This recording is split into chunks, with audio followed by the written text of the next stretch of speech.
What is up, everyone? Welcome to another episode of Real Talk with Yurijit. That's not the official name. I still have to go through your comments and figure out what is an actual official name for this series. But anyway, welcome to another episode. In this episode, I want to talk about escalation. What does escalation mean?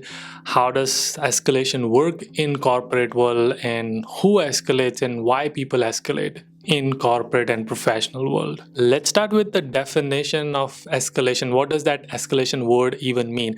Escalation, basically, if you've seen in the malls, you know that the steps which just automatically takes you to the top level, like ऐसे ऊपर जाता है नीचे जाता है, those are called escalators. So basically something which you are going above onto something where you're like going a little higher level, you're escalating to somebody. In the context of corporate world, you are basically going to someone who has higher authority to report something when things are not working according to your plan.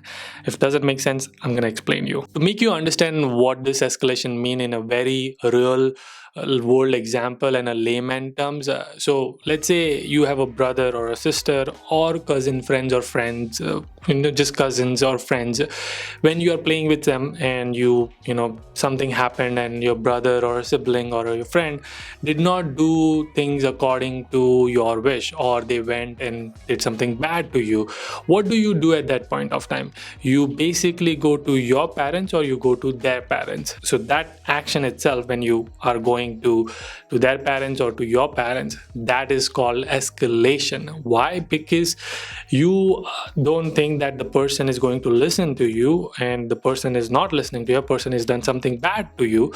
That's why you are going to somebody higher up, which means that that person is going to make sure that this other person will listen to you, or at least will understand why they made a mistake or something like that. So in that way, you're escalating the issue to your parents. I'm pretty sure that at some point of time you might have escalated some issues to your parents, or someone else might have escalated issues to your parents, so that you listen to your parents. So that's escalation. Now let's talk about how this relates to our corporate world and professional world. So let's say you are a project manager, and there is basically two types of escalation. One is a performance related escalation, and the second one is more like a personal escalation. We'll talk about performance related escalation first. So let's say you are assigned a project and you are assigned a team of 5 people, and out of 5, one person is really not doing anything in the project, really not performing, not showing up in the meetings, and you're just having hard time with this person. So that's called performance issue, because something is not happening. Every time whenever there's an escalation in a corporate world, it has to be that the person is not delivering something. Basically, there was an expectation and that expectation is not getting met, whether it is performing in the project, whether it is doing the responsibilities, whatever it is. You are assigned a training and you did not complete a training, you're assigned a task and you did not complete it. That's usually when somebody escalate the issue.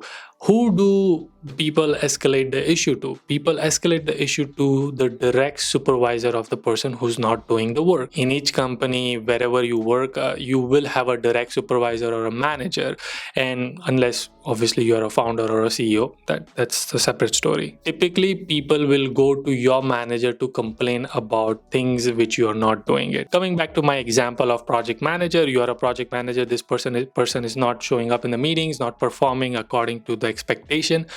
What you do is, obviously you don't usually go directly to the manager, because as a project manager you also want to be nice, and because your job is to get work done. So you try to work out with the person first. You talk to them, you understand why is it not showing up. Like, you ping them after the meeting, you tell them like, hey, can we chat? You take them on a walk, you take them for a coffee, make them like try to understand the problem, conversation with them, have a communication with them that, hey, let's try to solve this problem. but nothing happens. That's when you go to their manager saying that, hey, also now over here, the at least in United States, the escalation doesn't really work that, hey, this person is not performing. It's like really a polite way of saying that this person complaining about the person. So it'll be like, hey, let's say the example is Dave, for example. So Dave is not really showing up in the meetings, and he's not performing as expected, and that is going to impact the timeline of the project. So in a way, you're still complaining, but it's very diplomatic and nice way to complain. You're not just saying like this person is useless, hopeless, it's not doing his job. You're not saying those things. You're like saying in a nicer way. In most scenario, what will happen after this is your manager will meet with you. Your manager will talk to you, try to understand why is it happening, do you have conflicting priorities or other projects, and why are you not performing. Try to understand your side. And always managers will always, at least in my opinion, managers should always try to understand and listen to their team members first before anybody starts to escalate, because everybody likes to escalate. I mean, all the departments would like to escalate to the developers for sure. So as a manager, I like to protect my team. I like to defend them first, and I'll like, okay, let me talk to my developer first, and I'll get back to you. So, obviously you talk to them, and then most likely the scenario resolves automatically. And if it doesn't, then you go managers and escalate to them, but usually it just works out fine. That is what is called performance escalation, or not meeting an expectation escalation. The second type of escalation usually happens when you do a personal attack, or there's like you violated and you said something bad to somebody, or you violated some policies. Hopefully that is actually third kind of escalation, but second is more like a personal attack, and you hurted somebody's sentiments, and emotionally you said something which could have hurted somebody. That's like a personal attack. Let's go back to the example. Let's say you are a team of 5 team. Now you're not a manager, you are a software developer, and there is always a designer, there's a QA person, and there's always a clash between software developer and QA. If you don't know this, software developers does the development and they give this work to QA person, and QA is the software testers. They test, they try to bring the flaw, and they try to break the system, they try to break what developers do, and basically show that, hey, this is broken, let's fix this. But obviously there's ego clashes, because developers never want QA to find something, and QA always want to find something because that's their job. So that's the clash. Let's say you were tasked to do a login page design. As a developer, your job is to make sure that somebody can log in after clicking on login button. So that's the task. You performed it. Now QA's task is that they have to make sure that there's a right username, right password, and they click login, it goes to homepage. It is doing that, but when they go to homepage, for some reason white homepage becomes green homepage. And now in this case, the test passed, because that part, the test is to make sure that login works. So it passed the test case. But when they log in the homepage, it is weird, some green color, and QA person is like, I found this bug. They don't know if it is related to this or not. So they reported this bug against this issue because that's what they were testing. And in this case, software developer, which are you're like getting very angry. Why are you, you don't know anything, how, that's not related to my code. I didn't do anything. I didn't change any homepage color and blah, blah, blah. Software developers get very defensive in this case, instead of trying to make them understand. But let's say that's what you did, and that's when you commented. So at the end, going back to the main point of escalation, you got, as a software QA person or tester, got very hurted by that sentiment. So this person goes to, so in this case, escalation doesn't happen that the QA person will go to software developers manager. QA person will go to their manager saying that, hey, this person commented this, and I'll not accept such kind of comments against me. It's very rude to say that, and can you, I would like to escalate this issue. So now QA person's manager will go to developer's manager, and this manager escalation will happen. So this manager will tell this person that this happened.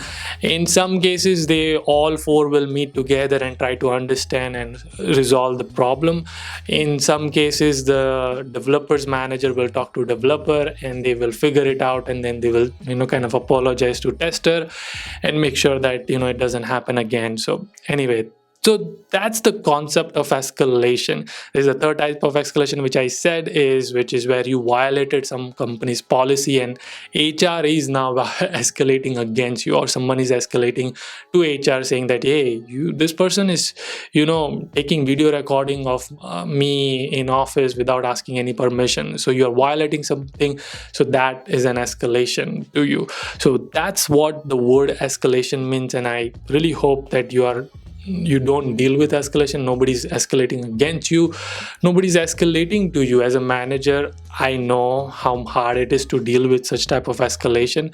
I mean, performance type of escalation is a little bit easier to deal than the personal ones, because the personal one, people are involved, and it's a lot more harder to attack as a practical and logical, because you have to, because you are now dealing with personality type instead of performance type, where you're giving practical examples, okay, let's try to break down the problem and see where you can do it and blah blah blah. Anyway, I just wanted to explain the escalation. And as a manager, I get a lot of escalation because I manage a team of developers and I'm a project manager, I'm a scrum master. So when you are in charge of few things, there are a lot of people escalating to you. So I thought maybe I should talk about this and explain you how industry work, and hopefully this will help you understand how you can tackle the problems. Communication is always the key in these cases, where you try to solve the problem through communication. That is it for this one. I hope that you are liking this series and you're finding these episodes very helpful and valuable, so you understand the industry. I'll see you guys in the next one. Until then, keep smiling and keep hustling. Gotta hustle every single day.